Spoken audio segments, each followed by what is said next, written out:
Mahalagang paalala, kasama sa video ito ang impormasyong nauugnay sa mga paksang pangkalusugan gaya ng sakit sa isip, stress, pagtulog, depresyon, therapy.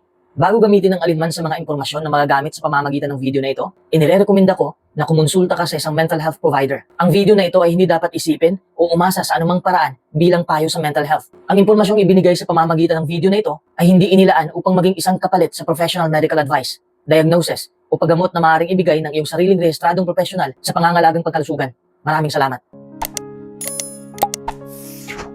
Kapag sinusumpong ka ng depresyon, syempre mawawala na rin ang interes mo sa mga bagay-bagay. Pati sa mga bagay na gustong-gusto mong gawin, mawawala na rin ang gana mong gawin yon. Parang gusto mo lang matulog. Feeling mo ay wala ka ng kwentang mabuhay. Madalas feeling mo, walang nagmamahal sa'yo. Marami kang naiisip na negatibo. Feeling mo wala kang halaga. At feeling mo, pabigat ka lang sa iba. Ang mas masaklap ay yung inisip mo nang magpakamatay. Pero ayaw mo naman talagang mamatay. Ang gusto mo lang ay matapos ang ganitong pakiramdam. Ang tanging tumatakbo sa isip mo ay wala kang pakialam sa mundo. At wala rin pakialam ang mundo sa'yo. I was 19 when I experienced depression. May antidepressants akong iniinom at psychological therapy din. Pero hindi naman ganun ka-severe ang depression ko. Yung umabot na sa suicidal thoughts. Wala namang ganun. Ang sa akin lang, nawalan ako ng gana. Halos lahat ng symptoms naramdaman ko. Except lang sa suicidal thoughts. Paminsan-minsan, nakadarama tayong lahat ng kalungkutan. Pero ang nararanasan kong depresyon ay pabalik-balik at nagtatagal ng ilang linggo o ilang buwan para akong nasa malalim at madilim na hukay. At hindi ako makaahon. Yung mga taong hindi alam ang depresyon, akala nila, imbento lang ito. Depression is real. Para kang masisiraan ng ulo at hindi mo kilala ang sarili mo. Lalo na sa panahon ngayon, nakaalarma ang pagdami ng mga taong may depression. Minsan kasi akala mo, normal na kalungkutan lang ang naramdaman mo. Pero napansin mo lang, nung umabot na sa punto na sobrang baba na ng pagtingin mo sa iyong sarili at feeling mo wala kang halaga at wala ka ng pag-asa. Madalas na gusto mong mapag-isa. Hindi ka na makapag-concentrate at madali ka na rin makalimot. At ang pinakamalala ay nag-iisip ka ng masama o nagtatangka kang magpakamatay. At may iba pang sintomas na di maipaliwanag ng mga doktor. Kapag ang mga mental health professional ay nagsuspetsya na may depression ang isa, karaniwan nang tinitingnan nila ang kombinasyon ng mga sintomas na tumatagal ng ilang linggo at nakaapekto na sa kanyang araw-araw na routine. Ang depresyon ay resulta ng maraming pinagsama-samang sanhi. Maaaring epekto ito ng pagtrato ng ibang tao, epekto ito ng stress, or it results from a complex interaction of social, psychological, and biological factors. Halimbawa sa pisikal, kadalasan nang namamana ang depresyon. Ipinakikita nito na ang genes ay may malaking papel at malamang na nakaapekto sa kemikal na proseso sa utak. Maaari ding salik ang sakit sa puso, pabago-bagong hormone level, at drug abuse na maaaring maging sanhi ng depresyon o magpalala sa depresyon. Halimbawa rin ang stress. Totoo naman nakabubuti ang konting stress. Take note sa word na konti ha. Hindi ko sinabing sobra. Ibang usapan na yon. Kapag kasi tuloy-tuloy o sobra na ang stress, makasasama ito sa katawan at isip na kung minsan ay nagiging sanhi ng depresyon, lalo na sa isang kabataang nagdadalaga at nagbibinata. Gayunman, hindi pa rin matukoy ang eksaktong sanhi ng depresyon at maaaring hindi lang iisa ang dahilan. Ang ilang sanhi ng stress na maaaring mauwi sa depresyon ay ang paghihiwalay o pagdidiborsyo. Parehong nasasaktan ang dalawang panig, ang humiwalay at ang hiniwalayan. At ang pagkamatay ng mahal sa buhay din ay nakaka-depress din. Nakaka-depress din ang pisikal o sexual na pang-aabuso, malubhang aksidente, magkakasakit, o problema sa pagkatuto. Yun bang nilalayuan ka ng tao dahil nabubuhan sila sa'yo? Ang sakit nun. Pwedeng mauwian sa depresyon. Nakaka-stress din kapag sobrang taas ang inaasahan ng mga tao sa atin. Nape-pressure tayo eh. Tapos alam nating nahihirapan tayo. Pero pinipilit na lang natin para sa kanila. Tayo ang kawawa sa sitwasyong yan. Posibleng dahilan din ang pambubuli. Sobrang pagkabahala sa kinabukasan. Pero ang tanong, kung ma-depress ang isang tao, ano ang makatutulong? Number 1, alagaan mo ang iyong isip at katawan.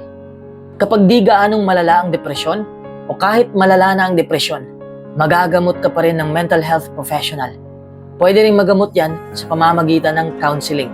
Kailangan mo talagang pumunta sa doktor kung alam mong hindi mo kaya.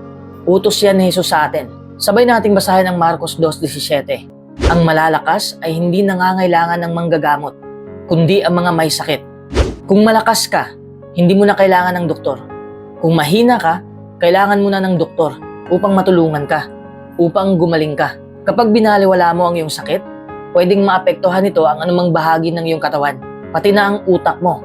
Kaya ito ay nagiging depresyon sa kakaisip mo sa iyong sakit na hindi pa gumagaling. Makabubuti rin kung babaguhin mo ang iyong lifestyle dahil magkaugnay ang ating isip at katawan. Kung may depresyon ka, gumawa ka ng hakbang para alagaan ang kalusugan mo. Halimbawa, kumain ka ng masusustansyang pagkain, matulog ka ng sapat, at regular kang mag-ehersisyo. Napalalabas ng ehersisyo ang mga chemical na magpapaganda sa mood mo.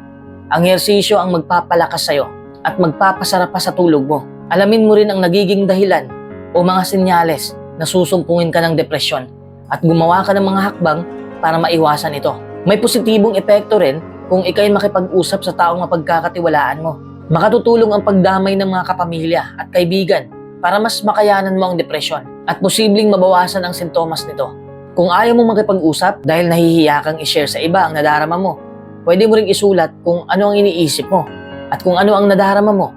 Nakakatulong din kasi sa akin to kaya ito rin ang payo ko sa'yo. Siyempre, ito ang mas effective. Tiyaking nasasapatan ang espiritual na pangangailangan mo. Huwag mong kalimutan ang Diyos.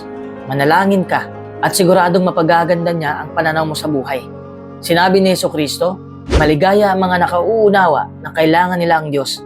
Pero kahit depressed ako noon, pinilit ko pa rin isipin o pagpukusan ang tumulong sa ibang tao.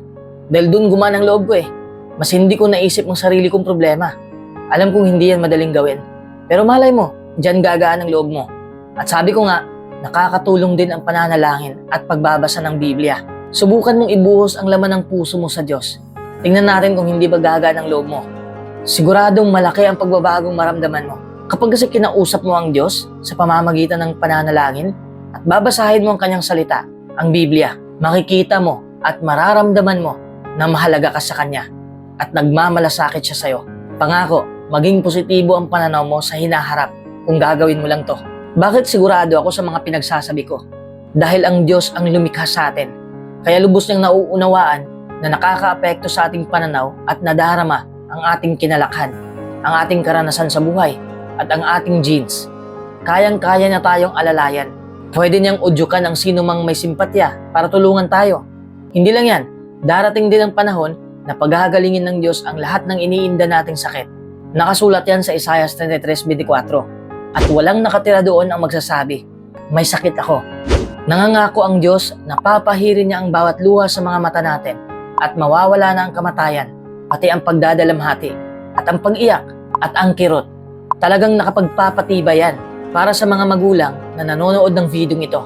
Tanggapin ninyo ang katotohanan na mga nadidepress na kabataan, inyong mga anak, ay maaaring nahihirapang magsabi ng kanilang nadarama o baka hindi nila naiintindihan ang nangyayari sa kanila. Baka hindi pa nga nila alam mga sintomas ng depresyon. Posibleng ang senyales ng depresyon na makikita ninyo sa mga anak ninyo ay iba sa mga adulto. Kaya maging alisto po kayo sa malalaking pagbabago sa kanilang behavior, sa kanilang eating habits, sa kanilang mood, pagtulog, o sa pakikihalubilo ng inyong anak, lalo na kung ang mga ito ay tumatagal na ng ilang linggo.